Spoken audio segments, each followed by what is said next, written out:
Hey church, while we're quarantined, I'm going to try to post a Bible study on Wednesdays to replace our regular Wednesday night time together. And what we're going to do is take our lessons from the Gospel of Luke for now.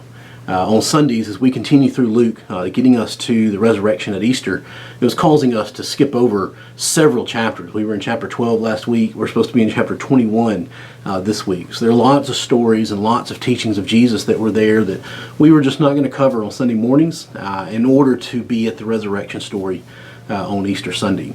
So what I'm going to do is for the next couple of Wednesdays, at least as long as we are separated from each other, I'm going to cover some of those stories that we're missing.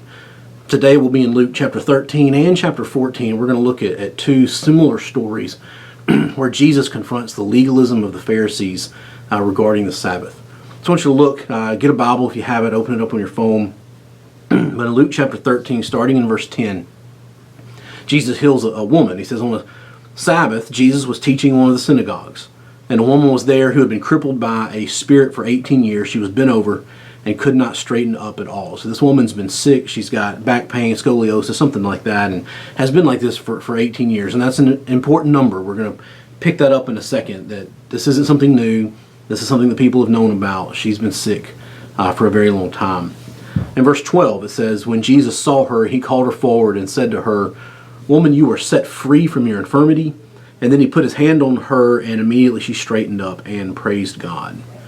Now, what's neat is this word Jesus uses, set free. That's an interesting word from Jesus. We don't see that from him a whole lot. Like, he doesn't say you're healed. He doesn't give her the command to straighten up or to stand up straight, which we've seen him do things like that in the past.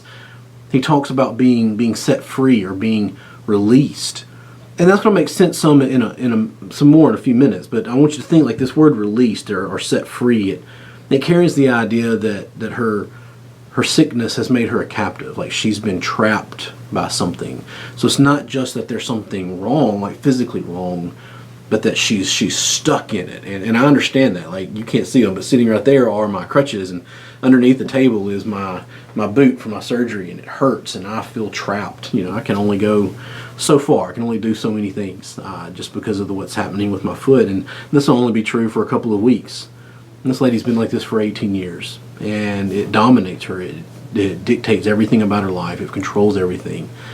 So she is captive, is the way that Jesus addresses it. And that's going to make sense in a minute. So we're going to keep going.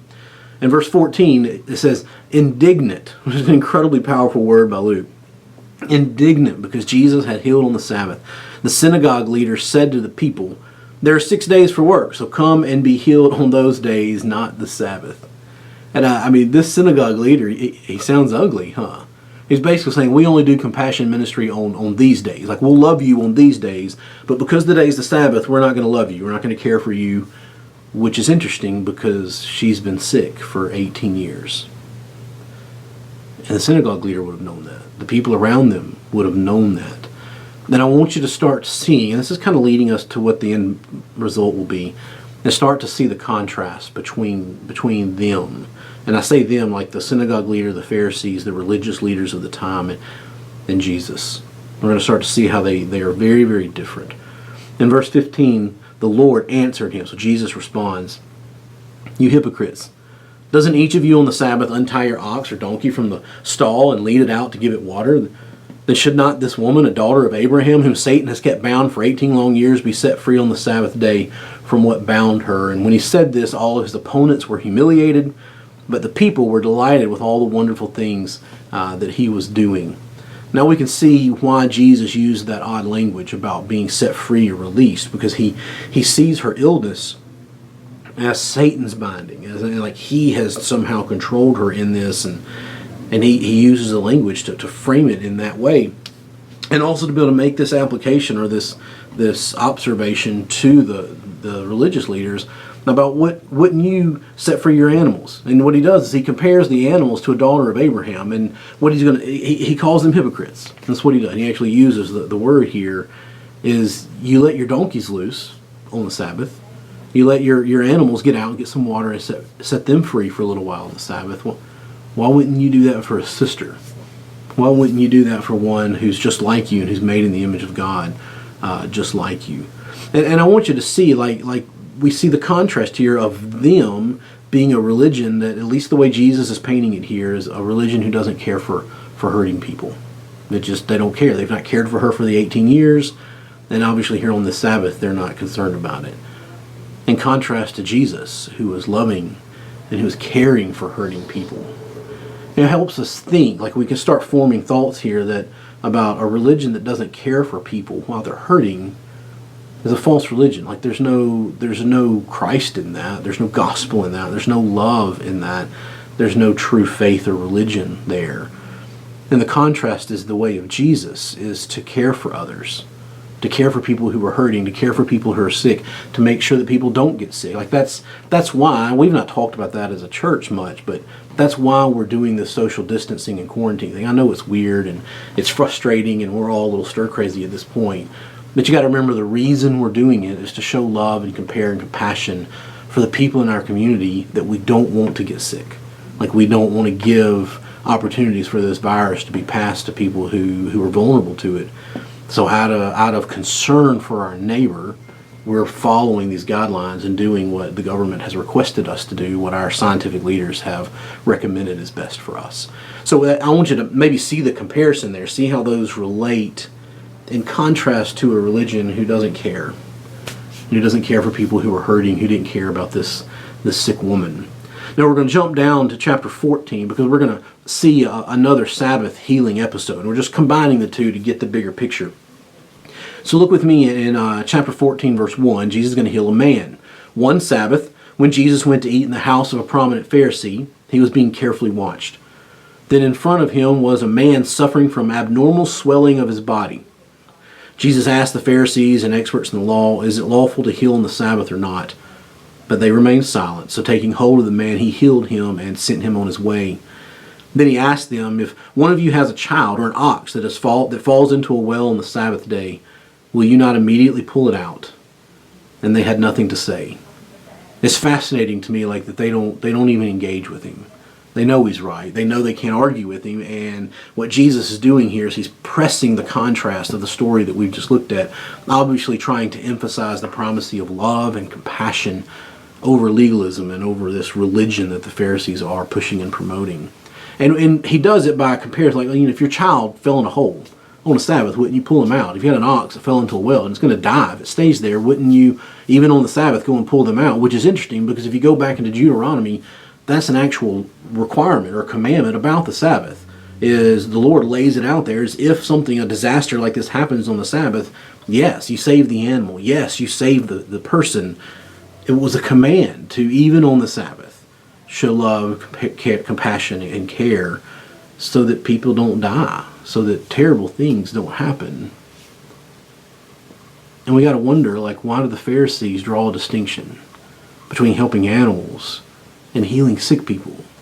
Why would they care or be concerned about the fact that these healings are happening on a Sabbath when it's so obviously that the command, even from the Old Testament, is that's what you're supposed to do?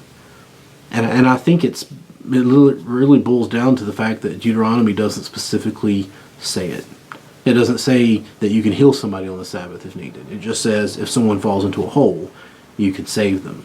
And I think what we're seeing here in the contrast is really elevating our understanding of this religion that the Pharisees promote, is that they've lost the heart of God, a heart of compassion and love and care for his people. And I think they've lost the heart of the Sabbath and what it is.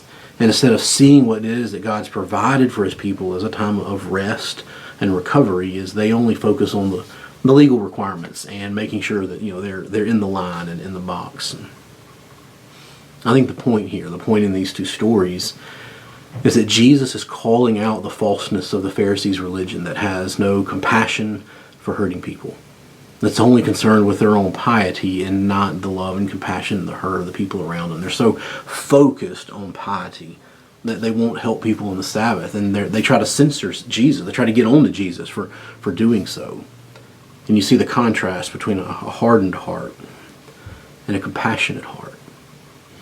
And there's two things that I want you to pull out of this, and just to dwell on, to think about, to pray on, to let guide and direct the decisions. And I know our decisions are limited of what we can do right now, but to guide the decisions you can make and the things you can do is see these two things. The first see the love and compassion that Jesus has for us. You've got to see it. Put yourself in the woman's shoes. Put yourself in the swelling man's shoes. And that's you when you're hurting, when you're down, when you're beaten up, when you're sick. Jesus loves you. He has compassion for you. He pours out his ability and his spirit and his power to provide for you. That I don't want you to overlook that. I want you to see the love and the compassion that Jesus has for his people. And you are loved and you are cared for by the one we call Lord.